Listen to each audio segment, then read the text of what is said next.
capítulo de otro podcast donde una cosa es una cosa y otra cosa es... Que no se sienta, que no se sienta. Una cosa es una cosa y otra cosa es... ¡Otra cosa! Muy bien, Porque ahora siempre sí. veo el programa y digo, todos escuchan nuestra voz. Pero señores, algo que sí debo decirles, el invitado que tenemos, no, qué hombre tan guapo, Diosito. Ojitos bonitos, cuencano de nacimiento, quiteño de corazón, reconocido durante muchos años en la televisión de este país y por eso lo hemos invitado para que nos cuente sus más íntimos Oye, secretos. pero ha sido el crush de toda la vida, de mi mamá, de mi tía, de unas amigas. También era mi crush cuando estaba también con era la tu chiquita, crush. claro. Mejor presentemos a Bernardo Abad. Bienvenido. ¿Quién se siente ser el crush de millones de mujeres en el Ecuador? Grato, primero saludos, Bella y Vanessa, de este otro podcast. Ya me está cogiendo también la locura a mí, lo cual es bueno, les da ánimo. Conozco a estas chicas desde hace años, obviamente. Ahora están más bellas, están más simpáticas y están más locas. Así que dejo claro Eso sí, eso. muchas Eso nadie gracias. nos quita. Gracias por los halagos. Por supuesto que sí. Que se siente ser el crush de, como dicen ustedes, de muchas. Lindo, sobre todo porque mi grupo objetivo, mi target es sobre 60, over 60. Lo cual está muy- Por eso, Bella, cuando decía el crush de mi mamá, de tu abuelita también, por supuesto. Sí, no, Cada uno debe saber Yo a qué también miraba y grupo decía, objetivo "Ay, qué lindo". uno se dirige. Oye, Bernie, es que tienes mucho recorrido durante largos años en la televisión de este Mucho país, recorrido. pero además es porque tú vienes de Cuenca y siempre te quedaste con esa particular acento, palabras y demás. ¿Cómo fue tu transición de Cuenca a Quito? Cuéntanos desde que eras chiquito. Bastante sencillo, bastante sencillo. Y me encantó lo que has dicho, y yo lo repito siempre, y lo digo. Yo soy cuencano de nacimiento, quiteño de corazón. He jurado la bandera de esta ciudad, amo esta ciudad de Quito, obviamente trabajo por ella, lucho por ella, pero jamás voy a dejar de ser cuencano de nacimiento e hincha del Deportivo Cuenca. ¿Lo dejamos claro? Ok, clarísimo. Clarísimo. Oye, ¿cómo inicia? Primero tu nombre es completo, porque sé que Perfecto. mucha gente dice, a ver, yo no lo conozco como Bernardito, pero no, pues ¿de dónde nace? Nombres completos, ¿de A qué año ver, es? historias rápidas. A ver, mi nombre completo es Gorky Bernardo Abad Merchán. Gorky por mi padre. Mi padre se llama Máximo Gorky. ¿Por qué se llama Máximo Gorky? La historia completa. Mi abuela, cuando estaba embarazada de mi padre, lee una novela de un autor cuyo seudónimo, un autor ruso, cuyo seudónimo es Máximo Gorky. La novela se llama La Madre. Recomiendo a las madres leer aquello, y a los hijos sobre todo, y a las hijas sobre todo. Entonces, ella se queda impactada y dice, a mi hijo le voy a poner Máximo Gorky. Y le puso. Y claro, mi padre dijo, no puede ser que yo solamente sea el afectado de esto. Así que me hizo el daño completo a mí también y me puso de primer nombre Gorky y el segundo de Bernardo. Siempre me han conocido en casa como Bernardo, pero cuando uno va al colegio también es el primer nombre. Por lo tanto, mi apodo es Gorky. Soy de apodo Ok. Gorky y obviamente mi nombre es Bernardo. Por eso es que ustedes me conocen ¿Y como en tal. qué momento llegas a Quito? Exactamente hace 35 años, año 90. Había estado estudiando, entre otras cosas, soy técnico electromecánico, estudié diseño, estudié 5 años de arquitectura. Faltando 3 meses para egresar de arquitectura, yo ya trabajaba en la tele, trabajo desde los 19 años en la tele, y me gané una beca para ir a estudiar un diplomado, sacar un diplomado en Radio Televisión Española en Madrid. Entonces dije, a ver, ¿qué hacemos? ¿Qué hacemos? Y decidirme. Tomé un rumbo faltando 3 meses para egresar, algo que mi padre todavía vive. Le saludo, además, 88 años cumplió Wow. hace pocos meses. Él es cuencano también. Cuencano, mi padre también. Entonces, eso es una de las cosas que no me perdono. Pero al final me fui, regresé y yo ya trabajaba en Ecuavisa, llegué a Cuenca y ¿qué sería? Una semana después me llama el dueño de Ecuavisa y me dice, Bernardo, siempre te dije que vengas a Guayaquil, vamos a Guayaquil. Perfecto, voy a Guayaquil. Estamos preparándonos para irnos a Guayaquil y ocurrió en exactamente mayo del año 1990. Ecuavisa había comprado el canal el 23 UHF, pero estaba también ya en el canal 8 en ese momento. Y hubo un problema con el presentador de noticias, un problema de salud. Y entonces el dueño de Ecuavisa, don Javier Alvarado Roca, a quien saludo afectuosamente, por supuesto, me dice, ¿sabes qué? Te he molestado tiempos, que vengas a Guayaquil. Es una urgencia para mí, es importante para mí, puedes irte a Quito. Sí. ¿Cuándo tengo que estar ahí? Esto era miércoles, el lunes. así los cambios. Pero yo ya estaba de novio de mi actual esposa, que entre paréntesis, no me he divorciado, le quiero mucho, tenemos 35 años de matrimonio, tenemos 2 hijas, la una se nos casó, la otra se va a casar en los próximos días, por si acaso. Por si acaso, para que no queden dudas. Para que no queden dudas. Y rumores. Entonces nos vinimos yo me vine primero, en mayo de, exactamente hace 35 años, en mayo de 1990, y mi esposa 6 meses después cuando nos casamos, en noviembre de ese mismo año. Entonces estamos aquí luchando, trabajando, encantados de vivir en Quito. Oye, ¿cómo le conoces a tu esposa? ¿Cómo fue esa etapa? ¿Cuándo la viste por primera vez? Después dices, ay, ella es mi esposa. Nos debemos haber conocido de chicos, porque obviamente Cuenca, ustedes saben que es una ciudad chiquita, ahora está más grande, por supuesto, y está hermosa, entre paréntesis. Y, claro, es un tema, lo que digo yo, es una especie de endogamia. Todos nos conocemos o somos parientes. Y obviamente somos parientes con mi esposa por varios apellidos, etcétera. Y un día, ella vivía y estudiaba en Quito. Su padre falleció y cuando terminó el colegio se volvió a Cuenca. Al poco tiempo después, unos meses después, nos conocimos en donde generalmente uno se conoce, en la discoteca. Exactamente, y de ahí pues ya vamos en total casi 40 años juntos. Wow. Oye, Bernie, pero vienes a Quito entonces por Ecuavisa. Sí. ¿Y qué pasa? ¿Cuánto tiempo te mantienes en 10 Ecuavisa? años. Hasta el año 2000, exactamente hasta el año 2000. Ahí paso un año en lo que era Canal 1, CTV, etcétera.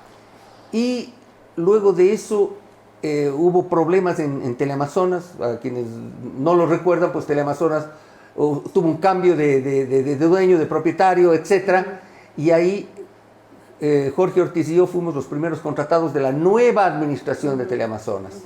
Y pasamos a estar en Teleamazonas 17 años. ¿Y no te costó salir de Ecuavisa? Siempre los cambios cuestan, pero siempre los cambios son buenos. Depende de cómo nos vean. Entonces, claro, yo había trabajado ya 10 años en Ecuavisa antes. Es decir, en Ecuavisa tuve casi 20 años. Y en un momento dado había que renovarse. No es que yo salí mal, no me votaron, etcétera. No, todo muy bien, todo muy bien. Y hubo ¿Mejor propuesta económica? Ni siquiera eso, porque yo no salía ninguna propuesta económica. Salí un poquito a decir, a ver, vamos, ¿qué nos depara el mundo? Okay. Y en ese año hubo lo de CTV Canal 1 luego, y bien, yo me hice cargo del canal aquí. También estuvo con problemas económicos, recordarán, y problemas de una serie de líos. Exacto.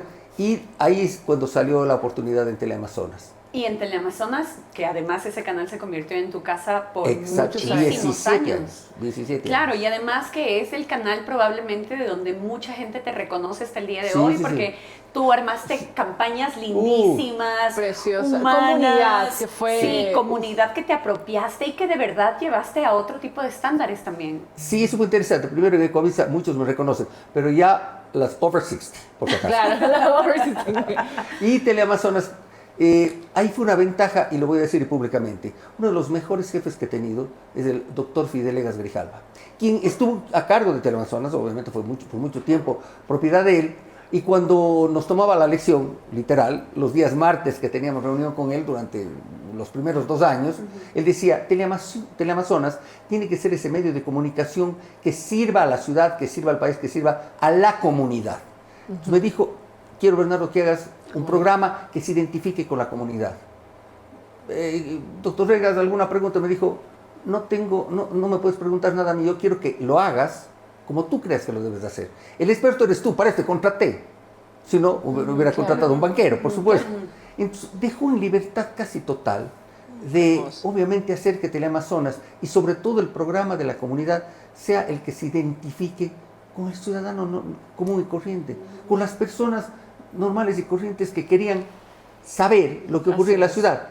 Y de ahí yo me siento muy orgulloso de aquello, porque a raíz de que ese programa estaba al aire, tuvo mucha sintonía, de hecho la mejor sintonía de todos los programas en ese horario y en otros horarios, ocurría que el resto de canales fueron, no diré copiando, pero fueron tomando. Adaptando ya. Y lo cual está bien. Tú dijiste algo, Bernardito, que es muy cierto, que no solo tú te ingresaste en la comunidad, en la gente, y que pudiste dar visibilidad a su voz, sino también a muchos artistas. Yo recuerdo que este espacio, porque cuando yo comencé, cuando era más chiquita, ¿tú te acuerdas? Claro que sí. Yo recuerdo que estábamos, nuestro primer programa que nos presentamos en televisión nacional con este grupo, este sueño de la Bohème, fue Teleamazonas. Exacto. Y yo recuerdo que, claro, yo estaba muy nerviosa, pero muy nerviosa porque, claro, tú eres muy estricto, se entra a tal hora, nosotros una hora antes en los camerinos. Y tú te sabías los nombres de todas. Y yo decía, ¿cómo se sabe? O sea, ¿en qué rato se da el tiempo? Y esa es una de las cosas que a mí me impactó mucho y fue la primera vez que pisé un canal de televisión como artista, porque ese tiempo yo cantaba. Y eso fue un impulso para nosotras porque ese video lo vio tanta gente, que todavía está en YouTube, por favor, en este sepas que era flaca. Tú dijiste, tú créetela, me dijiste. Seguramente no te acuerdas, pero yo me acuerdo que estaba tan nerviosa. Me dijo, todo bien, mijita, todo bien, ya vamos a arrancar. Métale, ñeque, métale energía. Y yo me creí esas palabras hasta el día de hoy. Es que es así. Fíjate que de eso se trataba. Primero, comunidad. Y llegar, vamos por partes. Lo primero, cuando uno se despierta en la mañana, desafortunadamente, hasta ese momento, y todavía muchos canales y muchos noticieros, se comienza con malas noticias. Yo dije, no, comencemos con buenas noticias. Y en ese momento, muchas madres de familia hacían despertar a sus hijitos con el canal, todavía claro, con la televisión. Entonces hacía el desayuno y mi mamá. Claro, exacto. Entonces prendíamos la tele y lo primero que poníamos era, a ver chicos, a levantarse. Y cantaba un gallito, el gallito. Y después del gallito pongamos una música bonita y el Alberto Astudillo, hoy está subiendo al Everest, obviamente. Sí. El Alberto era el que nos ponía el ánimo y obviamente pongámosle alegría, pongámosle música, porque así hay que levantarse. Y luego de eso, de esta inyección de energía, pasábamos a los temas que realmente le interesan a las personas. ¿Lloverá el día de hoy? ¿Hoy día habrá paro? ¿Hoy día estará algún tipo de huelga? El día de hoy, ¿qué va a pasar en la ciudad? Temas realmente de comunidad. Los temas que son necesarios para salir a trabajar.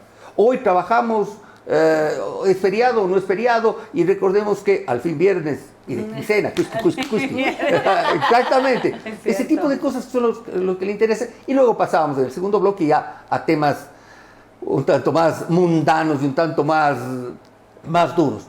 Y una de las cosas que me di cuenta durante todo este proceso es que a las personas les gustaba la música. Entonces, me acuerdo que era de 6 a 7 el noticiero, luego pasamos de 7 a 8 a las entrevistas, y de 8 a 9 y en una época hasta las 9:30 teníamos el siguiente segmento. Y ahí nos dimos cuenta que a las personas les gustaba mucho la música. Y empezamos a llevar artistas, entre ellos tú, la Bohème, por supuesto que me acuerdo. Y así como tú, Bellaquera Lebu, la Bohème, la primera vez que se presentaron en de televisión, Fausto Miño, lo puede confirmar, La Toquilla, sí. Y así unos cuantos más, y siempre, todos los días teníamos artistas, promocionando el talento nacional, promocionando a los nuevos talentos, y de hecho eso es resultado. A la final, fíjate, y usted estará, tú también estuviste ahí, hicimos con mi buen amigo, el capitán Zapata. Y hasta ahora para mí será Capi. Claro, ya es coronel y todo, él nunca se dio. Me dijo, yo soy coronel, para mí siempre será Capi. Claro, entonces de ahí también salió la campaña más importante que ha tenido de reducción de accidentes de tránsito que se ha dado en la historia del Ecuador, sí. Los Corazones Azules. En un año bajamos el 8% de accidentes y muertes en las carreteras, otro año 14%. Llegamos a realizar 60 y pico de presentaciones en todo el país, incluido Galápagos, en todo el país, en la costa de la sierra, en el oriente, en todo lado. Y obviamente también hubo artistas que se presentaron. Jamás pagamos un centavo, además no teníamos plata con que pagar, pero hubo las presentaciones, y recordarán ustedes, estuviste en varios de ellos, además, a donde íbamos, transmitíamos además.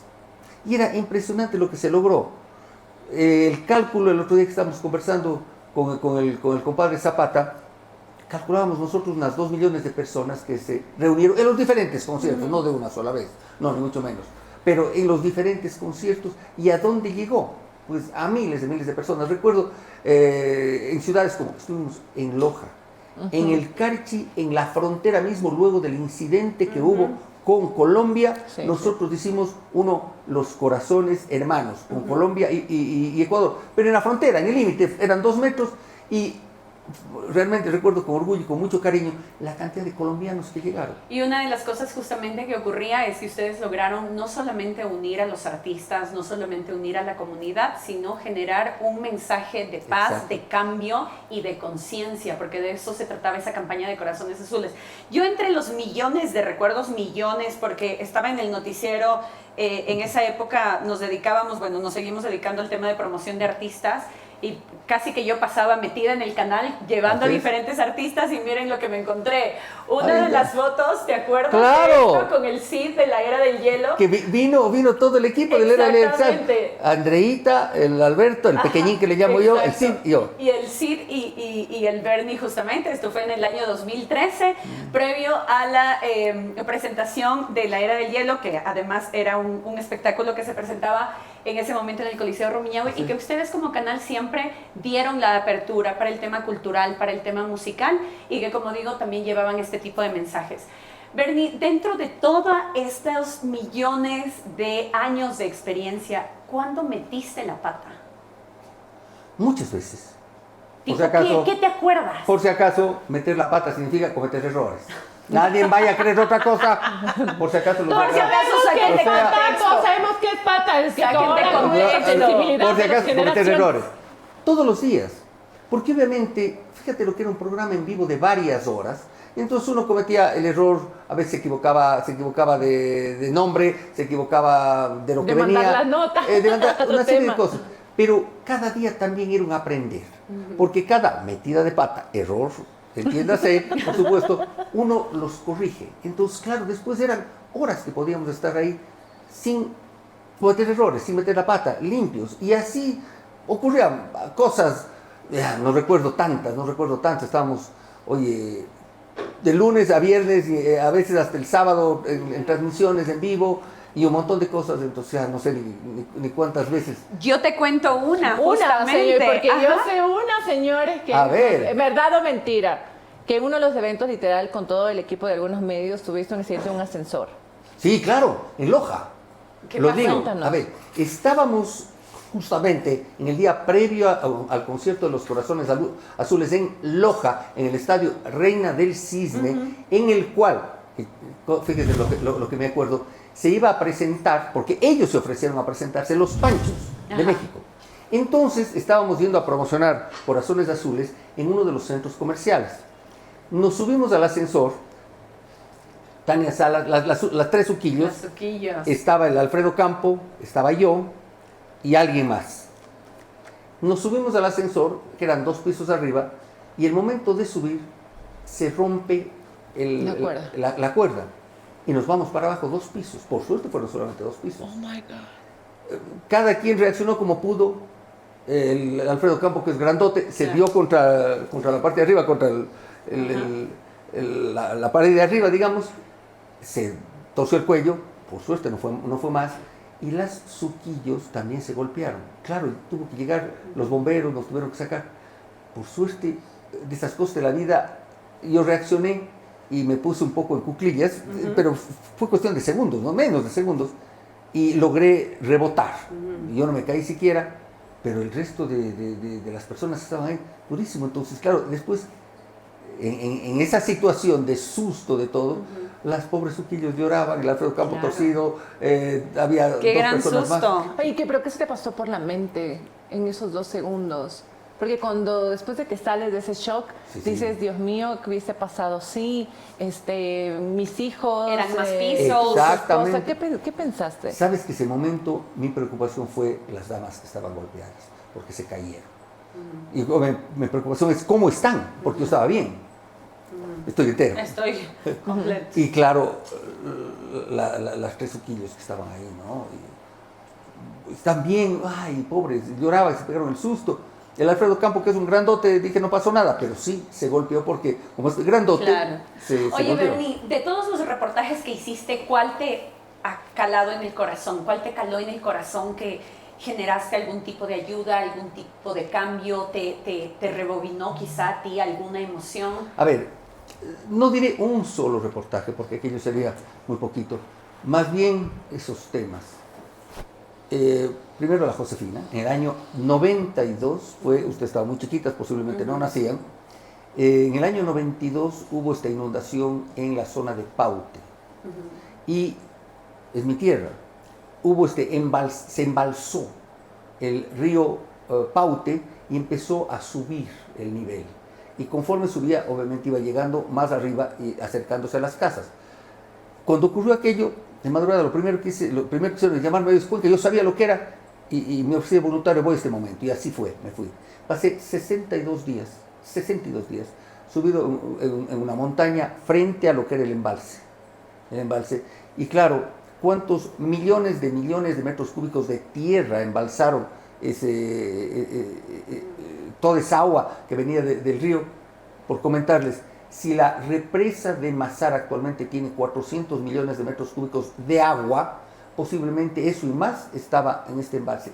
Y subía y se iba acercando a Cuenca, casas de amigos, sectores donde yo había pasado.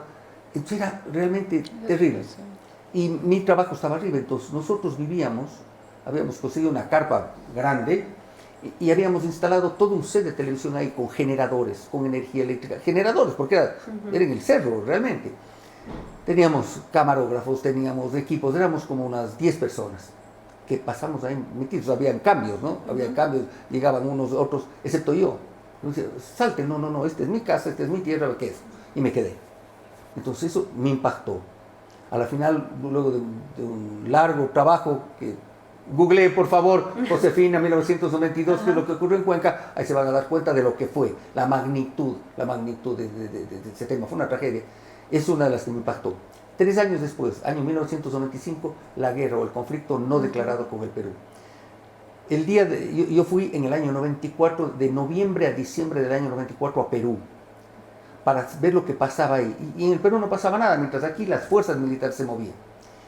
Y claro, el día 26 de enero del año 95 se inició el conflicto, cuando hubo pues el primer enfrentamiento.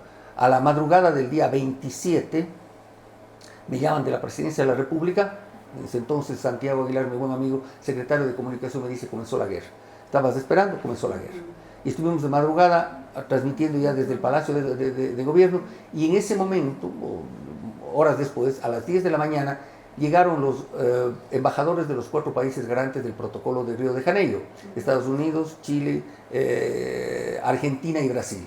Y entraron, pero a la media hora salieron, y además bravos. Y sale el presidente Durán Ballén, y inmediatamente iba a dar una declaración, y ya la Plaza Grande estaba llena de personas.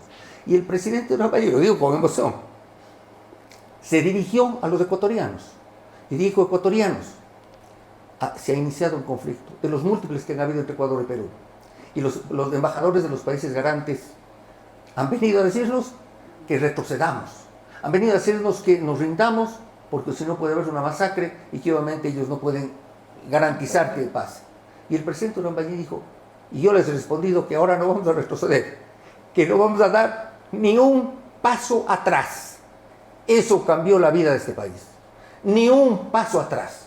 Hasta ahora se escucha y se seguirá escuchando, porque desde ahí el Ecuador no da ni un paso atrás, en nada. No damos un paso atrás en la música, no damos un paso atrás en los deportes, no damos un paso atrás en nada, pero eso nos cambió, porque tenía que ocurrir ese conflicto, ese triunfo en el conflicto del Alto Cenepa, para decir, ecuatorianos, sí podemos, porque esa fue la otra frase que nos cambió, ni un paso atrás, y sí se puede. ¿Recuerdan ustedes lo que fue la clasificación del Mundial de Fútbol? Sí se puede. ¿Recuerdan ustedes la primera medalla olímpica con Jefferson Pérez? Sí se puede y siempre se podrá. Nos cambió de ser posiblemente un país un tanto derrotista a ser un país de triunfadores, a ser un país de gente ganadora, a ser un país que no da ni un paso atrás. Eso es lo que ocurre. Oye, lo que dices, Bernie, yo recuerdo mucho, porque yo en esa época era chiquita, mi papá peruano y mamá ecuatoriana, y yo estuve en la mitad, de hecho, de todo eso. Para mí sí fue como muy caótico, la verdad. Pero algo que mi mamá justamente recuerda eso, que ella estaba entre si cruzaba la frontera o se quedaba, porque mi papá estaba en el Perú, no alcanzó a cruzar, mi mamá embarazada, pero ya me tenía a mí con dos, o sea, mi hermano mayor, yo y mi hermano que estaba en la panza, y cuando ella escucha eso del presidente, mi mamá dice que le dio una fuerza y dijo, yo no sé cómo le voy a hacer, pero yo voy a traer a mi marido al Ecuador. Y ella se cruzó la frontera embarazada y sintió todo ese apoyo de todos los ecuatorianos. Le dijeron, mira, hasta aquí podemos ayudarte, pero de aquí a allá ya no estás en terreno ecuatoriano. Y mamá dijo, y yo voy a traer a mi esposo, porque sí se puede. Y mi mamá lo trajo a mi papá. Bueno, es toda una historia de cómo lo logró, pero mi papá logró venir hasta Quito. Pero eso fue algo que los empoderó mucho y a nosotros, porque como uno no sabe si es ecuatoriano, si es peruano, estaba uno en la mitad de todo eso, pero sentir ese apoyo y esa fuerza del Ecuador que sintió en ese momento, sí cambió la ruta del país, pero sobre todo creo que también cambió la forma en cómo los medios de comunicación lo pusieron sobre la mesa también. Hoy es diferente. ¿Cómo tú ves la televisión ahora? Voy a hacer referencia a lo que dice. En el año 95, los medios de comunicación, no solo la tele, todos los medios de comunicación y los periodistas nos unimos. Nos unimos para decir algo, la verdad, porque nosotros nunca mentimos. Y nos unimos porque dijimos, somos periodistas, pero somos ante todo ecuatorianos. Nunca mentimos, pero obviamente hicimos causa común del Ecuador, por el Ecuador. Ha pasado tiempos ya, obviamente, y hoy desafortunadamente, primero, los medios tradicionales están cada vez a la baja, ¿no? No estoy diciendo nada que no sepamos. Cada vez menos personas ven la televisión abierta, porque hay la posibilidad de ver todo en redes sociales. Todo en redes sociales, incluido otro podcast, por supuesto.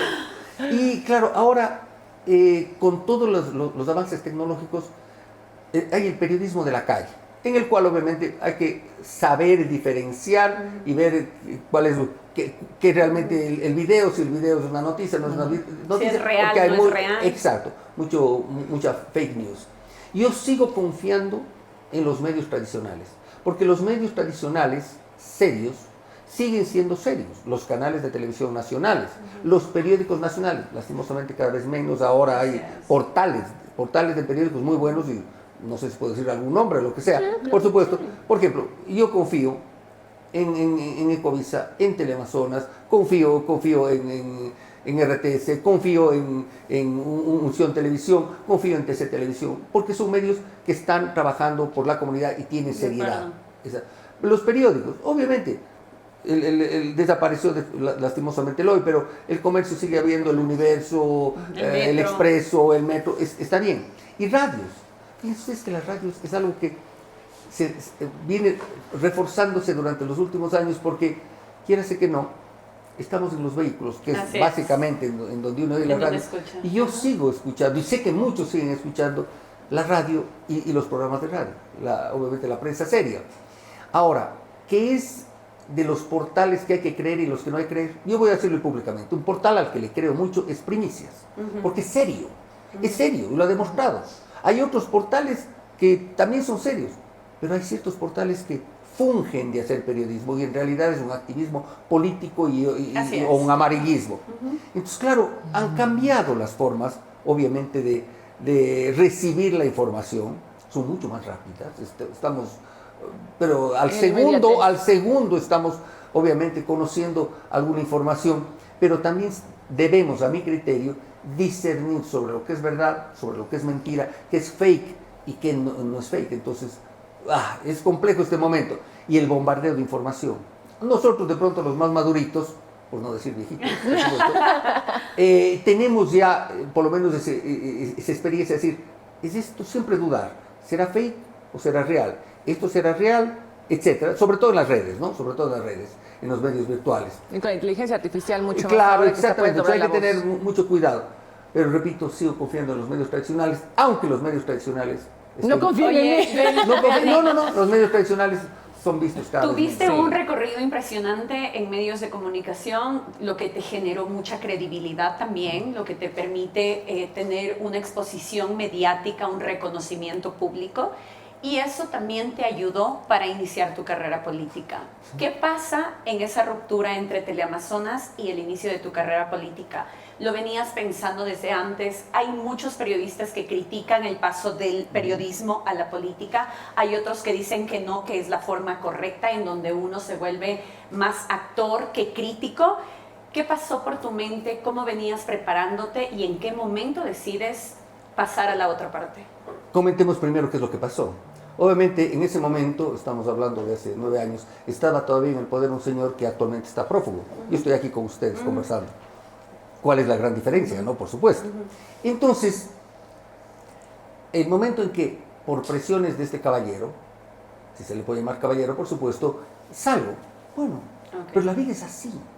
Porque no me voy a poner a llorar sobre la leche derramada. Ya se veía venir. Ya colegas míos ya habían pasado por la misma situación. Entonces, claro, yo era uno más de aquellos a quienes el poder era incómodo. Entonces, claro, nos empezaron a acosar, etc. Pasó lo que pasó. Pero, a ver, ¿qué hacemos? ¿Qué hacemos?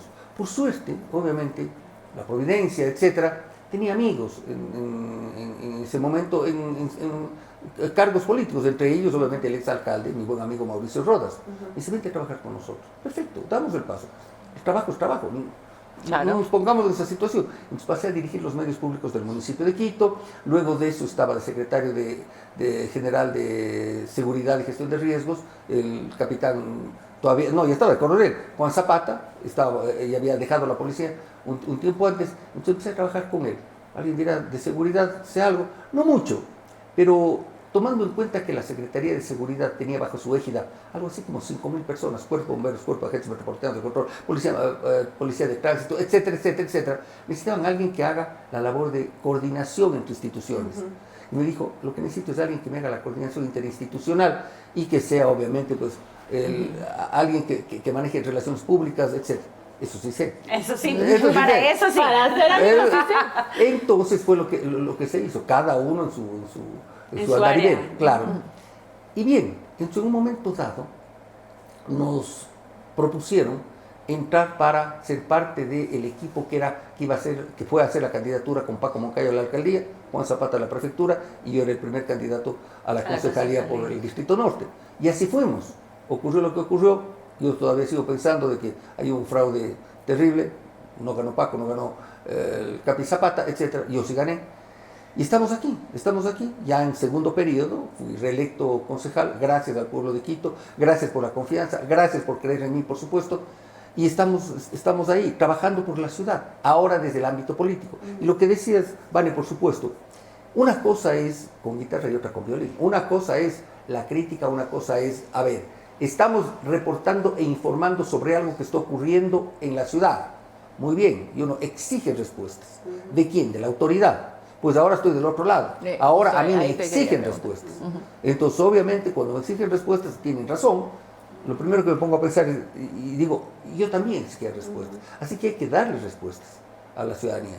Con el trabajo hay que darle respuestas con lo que tenemos que hacer, porque obviamente recuerden que los concejales lo que hacemos es legislar y fiscalizar. Nosotros no hacemos obra, eso es parte del Ejecutivo, es decir, el alcalde y sus Oye, y secretarios. cuando entras a este mundo político, evidentemente te encuentras con otras realidades que uno desconoce, porque cuando estás en este lado de contar la noticia o contar lo que sucede, y te topas con una realidad distinta, ¿qué tan duro te llegó a ti saber que el mundo político es muy complejo y que tal vez al inicio no tenías esa credibilidad en el mundo político porque venías de la televisión? ¿Cómo te chocaste con esta nueva realidad? ¿Sabes cuál es lo más difícil cuando uno va de la parte privada a la parte pública? Que en la parte privada, por ejemplo, nuestro eslogan era, ¿para cuándo quieres que te haga? Para ayer. Claro. Así es. Ustedes lo saben porque están en el mundo privado. Yo he estado toda mi vida en el mundo privado. Entonces, en el mundo público es diferente. Claro. Porque hay procesos. Y además hay una cosa. Cuando uno está en el mundo privado, uno puede hacer todo, excepto lo que le está prohibido. Y en la función pública, uno puede hacer solo lo que le está permitido. Entonces, eso es un factor que contrasta. Es entre el día y la noche. Porque, exactamente, yo no puedo decir, voy a hacer esto. No, usted no puede hacer eso porque tiene limitaciones de. Ejemplo, No es que yo voy a ordenar como concejal que se vaya a hacer tal obra, una determinada obra. No puedo. Eso no me está permitido. Y yo no puedo ir más allá de lo que me está permitido. Y eso es un tema que sonaría a burocracia, sonaría a, claro, es que así son los políticos. A lavada de manos. A lavada de también. manos. Pero la realidad es esa. La realidad es esa. En lo privado, obviamente, pues, repito, uno puede hacer todo excepto lo que le está prohibido.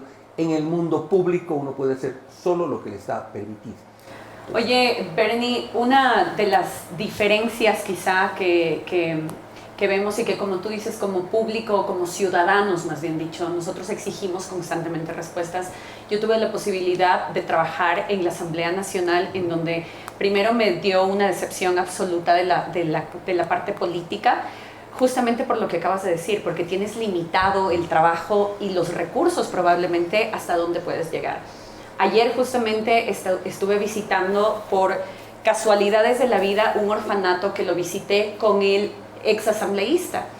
Y veíamos, por ejemplo, para hablar de una de las tantas cosas que ocurren en esta ciudad, y yo conversaba con una de las monjitas que está a cargo de la institución, y la monjita me decía, antes teníamos mucho apoyo del municipio, los orfanatos antes eran tratados de manera diferente, me contó la realidad tan difícil que enfrentan los orfanatos, entre muchas otras cosas que ocurren en la ciudad y en el país.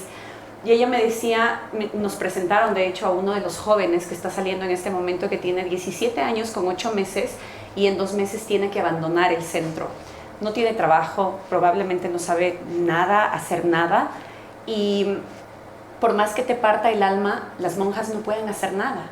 Y se van estos chicos a la calle, probablemente a ser delincuentes, probablemente a ser drogadictos y probablemente a morir a temprana edad. Tú que estás dentro de la institución, más allá de que tú estés en la Comisión de Deportes, en la Comisión de Seguridad, etcétera, ¿qué tipo de cosas tú crees que está al alcance de tus manos para cambiarle vidas a la gente? Tú en el canal probablemente tenías la posibilidad de armar una campaña, donemos, colaboremos, unámonos, y probablemente se ayudaba a muchas familias. Hoy, desde tu cargo, ¿qué crees que puedes hacer o qué has hecho que le ha cambiado la vida a la gente? A ver, son limitaciones que hay en el sector público. Entonces, uno tiene que cambiarle la vida a la gente mediante la creación de políticas públicas. Suena rimbombante, pero es así, porque lo que tenemos que hacer nosotros es legislar, y esa legislación tiene que ser a favor de las personas. Ejemplo, cuando se legisló para, por ejemplo, crear centros de desarrollo infantil, sí, se tiene que legislar, tiene que haber una legislación al respecto, igual que en la Asamblea Nacional tienen que crearse las leyes. Nosotros lo que hacemos es creamos ordenanzas. Entonces, por ahí son nuestros cambios. Muchos de ellos, la mayoría diría yo, no se ven a corto plazo, se ven a mediano y largo plazo. Pero hay ciertas cosas que sí se pueden ver. Por ejemplo, mediante ordenanzas, hemos hecho, por ejemplo, de que la LUAE, cosas parecerían simples, la licencia única de actividades económicas, que necesitamos obviamente todos para trabajar en Quito cuando tenemos algún tipo de negocio, este año, 2025, no se ha cobrado.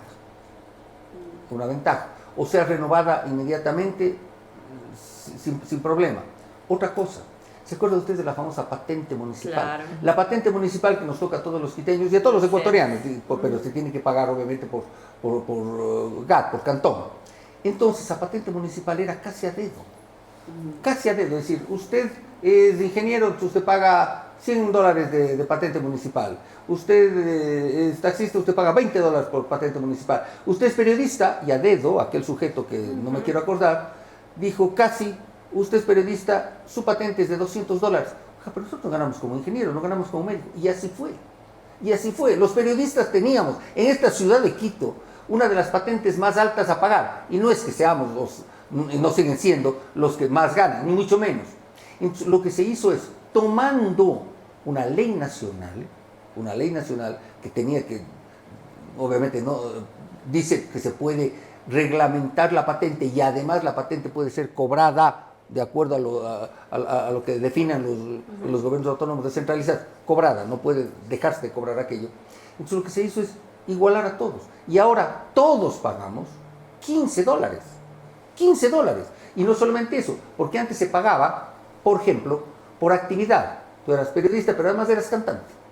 Tienes que pagar 2 patentes, por el medio artístico y por el medio periodístico. Entonces te cobraban $200 por ser periodista y te cobraban $50 por ser cantante.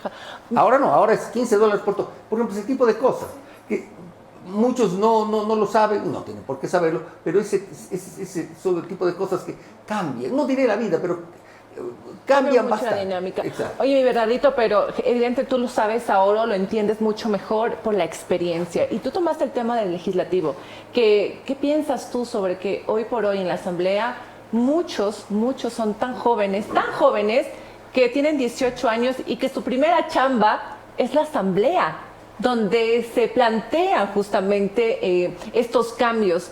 ¿Qué tipo, desde tu conocimiento, puede aportar una persona tan joven que su primera chamba es la Asamblea y que gran cantidad tienen menos de 20 años? No sé si hay 20 años, creo que el menor tiene 24. Hay uno que tiene 19. Bueno, digamos, está correcto. Primero, la Constitución aprobada en 2008 dice eso. Requisitos para ser asambleísta: ser ecuatoriano de nacimiento y ser mayor de edad. Punto. Ahora, ¿es eso bueno? ¿Es eso bueno? Todos podemos aportar. Los jovencitos, los de mediana edad, los maduritos, etc. Pero yo sí, comparto contigo, creo que debe haber una experiencia atrás.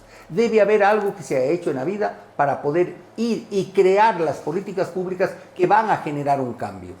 Entonces, son este tipo de temas los que, a mi criterio también, esto es una opinión netamente política y personal, son los que tienen que cambiarse y pronto.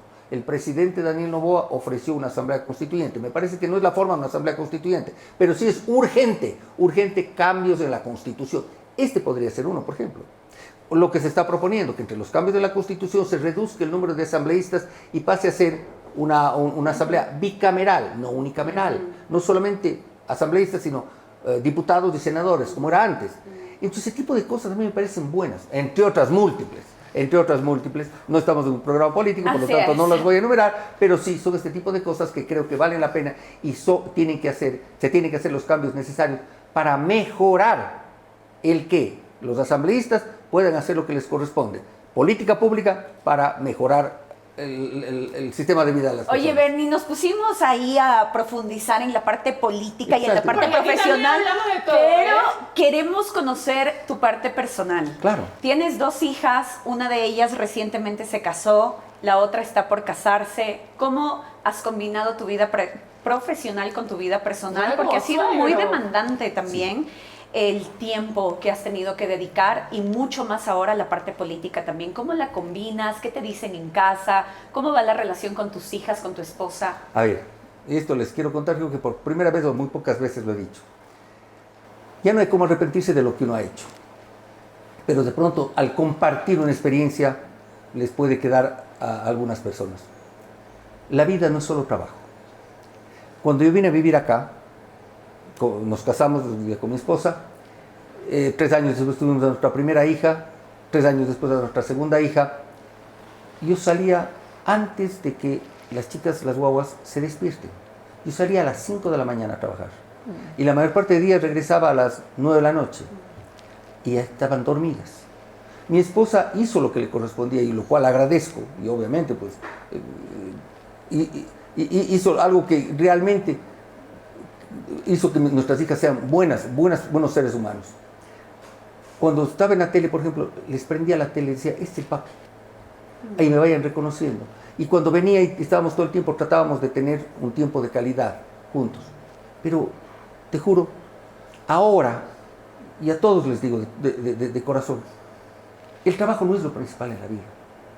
Lo principal en la vida es vivirla. Vivirla, y no se diga cuando uno tiene niños. Esos tiempos no vuelven.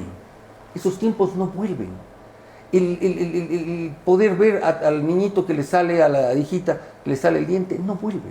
Y los primeros pasitos caminando. Y el poder ir a la escuela, al jardín de infantes, a la escuela, a recibir la libreta, no vuelve. Yo casi no pude estar con ellas. Y te prometo, fue una de las cosas por las que renuncié a Ecuavisa. Eso, pasar un poco más de tiempo con la familia. Luego pasó lo que pasó y Un año estuve medio tranquilo y después volví a involucrarme en este medio que es demandante, muy agradable, como decía Gabriel García Márquez, el mejor oficio del mundo, por supuesto, pero es súper demandante y más tiempo. Ahora la vida me está dando una pequeña oportunidad más. Y desde que salí de los medios, más allá de cualquier razón, las cosas buenas hay que tomarlas. Y una de esas es que he dado la vida más tranquilo. Puedo dormir un poco más y no solamente eso. Nos levantamos. Tengo mis hijas que son grandes, están casadas. Viven todavía con nosotros porque obviamente no pueden ustedes. Las dos trabajan muy bien, tienen oficio, les hemos dado trabajo, les hemos dado posgrados, ya. Pero también dicen, quieren quedarse un tiempo más con nosotros. Perfecto. Tenemos una casa grande que se construyó para eso. Tenemos un jardín divino, porque eso es.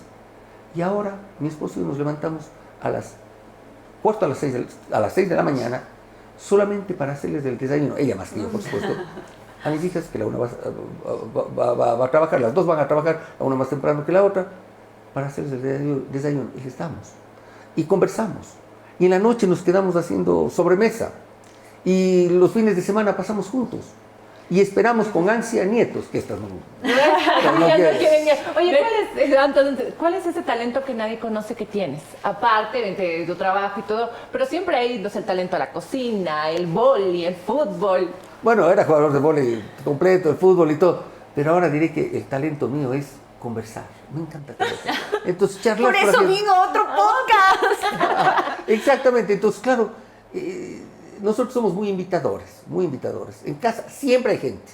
Siempre. Es decir... No me has invitado, ¿verdad? No nos han invitado. Por favor, me voy a juntar en este momento los domingos a las 12. Buenas, pastor. Totalmente. Permiso. Oye, siempre viene gente y conversamos y salimos a caminar, parte de... Es un poco eso, ¿no? Hay quienes tienen otros talentos. Los cantos. Los cantos, sí, cantos, claro. ¿no? Oye, Bernie, ¿extrañas la televisión? Sí. Extraño lo que significó el oficio del periodismo y los audiovisuales y el periodismo en general. Todavía tengo un programa virtual también, todos los días, al caer el sol. Al caer el sol. Exacto. Toda la canción. Al caer el sol. Y eso es parte, eso me compensa un poco. Pero siempre lo que digo es, no fue una profesión, el periodismo es vocación, que es diferente, porque tengo mi trabajo y me cambio de trabajo, pero el periodismo es una vocación que viene desde el corazón, desde el alma, y eso sí extraño. Y por supuesto, siempre es grato estar con amigas periodistas. Bernie, te queremos agradecer primero por tu tiempo. Antes de irnos a la dinámica, queremos preguntarte dos cosas. Claro. La primera, ¿hasta cuándo Bernardo Abad estará en la política y qué vas a hacer después de la política? Y la segunda, ¿qué opinas del famoso camisetazo en la política? A ver, número uno, ¿hasta cuándo? Hasta cuando el pueblo de Quito quiera que esté en la política. Así de claro, así de sencillo. Porque uno no puede decidir a futuro solo. Uno puede pensar y proponer, pero quienes deciden son ustedes, quiteños. Lo segundo, del camisetazo. Los cambios suelen ser por múltiples razones. Ahora, eso del camisetazo no estoy de acuerdo. Sí estoy de acuerdo cuando uno cambia de ideología porque la que ha tenido o la que tiene no le satisface y cuando obviamente las circunstancias hacen que uno cambie de rumbo. No significa estoy en un partido o en un movimiento, me voy a otro. No, significa que uno tiene que cambiar y hacer obviamente... Oye, antes de comenzar la dinámica, ¿cuáles son esos amigos que te dejaban la política y Jorge Yunda sigue siendo tu amigo? Jorge Yunda no fue mi amigo. En realidad... Fue el alcalde. En realidad, claro, porque en realidad hubo una amigos. polémica junto Sí. a Jorge Yunda. ¿Qué pasó exactamente? Ninguna polémica. Él no cumplió con su plan de gobierno. Al no cumplir con su plan de gobierno, obviamente había ahí las herramientas legales para que él fue removido del cargo por el Consejo. Eso es lo que se hizo. Entonces, no, ninguna polémica. Incumplió y traicionó al pueblo de Quito. El pueblo de Quito, a través de sus representantes, somos nosotros, los concejales, lo que hicimos es lo correcto, remover a un alcalde que no cumplió con el pueblo. Muy bien. Ahora sí, Vamos señores, ahora con la sí. dinámica, pero tienes que responder. Y las respuestas deben ser rápidas. Trataremos de lo ¿se puede? posible. ¿Qué significa para ti La televisión. Para mí, una forma de vida y algo que he amado en la vida. ¿Qué es para ti Jorge Villavicencio? Jorge Villavicencio. Jorge Yunga. Nadie. Nadie. Metro de Quito. Algo por lo que trabajé y ha sido una de las obras que realmente de las que Quito se está beneficiando. Trabajo completo y apoyo siempre. ¿Tu esposa? Mi amor de mi vida, la madre de mis hijos. Claro. ¿La familia? Es lo más grande que uno tiene. Y para mí es realmente una de las cosas más grandes que uno tiene. La familia es a donde uno va cuando estén en problemas y nunca le van a juzgar. Es la casa de los padres, el puerto seguro que se volverá. Así, obviamente, los míos sean viejitos que, bendito Dios, todavía vive, pero allá uno acude. La política. Algo que hay que hacerlo como servicio, más no como beneficio. Y finalmente queremos que te encuentres con el Bernardo que iniciaba probablemente en Ecuavisa o que pasaba a Teleamazonas. ¿Qué le dirías a ese Bernardo jovencito? Después de toda tu experiencia, de tus tropiezos, de tus éxitos. Voy a hablarle al Bernardo que a los 19, 20 años empezó a trabajar en Ecuavisa. Porque a esa edad, estamos hablando hace 40 años. 40 años. Bernardo de hace 40 años. Vuelve a hacerlo, pero hazlo mejor. Gracias, Bernie. Ay, Gracias por habernos gracias. acompañado en este espacio que nos miran todos los domingos en los Estados Unidos a través de la señal de Macro Digital. Pueden seguirnos a través de las redes sociales, pueden ver a nuestro invitado de hoy también ahí en la política, ayudando, colaborando, dirigiendo, trabajando por esta ciudad, y todo lo que tengan que exigirles se lo exigen también a través de sus redes sociales. Sí. Por favor, Porque gracias. tenemos todo el derecho como ciudadanos de Por supuesto. exigir. Así es, señores, así es. Como Y se si debe. se le ve por ahí pegando su agachadito, dígala, comparta, Bernardito. Gracias, Bernardo, por darte ese tiempo. Sobre todo, gracias por darnos la oportunidad de seguir creciendo contigo, de mirarte todo ese trayecto tan maravilloso que tienes y ese legado tan lindo que dejaste en la televisión, que hoy ha cambiado muchísimo, evidentemente, pero siempre habrá ese referente, y parte de los referentes creo que es... Y los recuerdos que quedaron en fotos. Sí, claro. Sí. Muchísimos En fotos, recuerdos. en videos Dios, y sobre todo en la mente. En la mente. Eso Gracias, sí, Bernie. me ha encantado. Muchas gracias. ¿Algún mensaje final? Simplemente vean y escuchen otro podcast que está interesantísimo con esta bella Ivana. Muchísimas gracias. Nos encontramos el próximo capítulo, el próximo día domingo. Nos siguen a través de todas las redes sociales. Porque Sí, una es cosa y otra cosa es... ¡Ahora!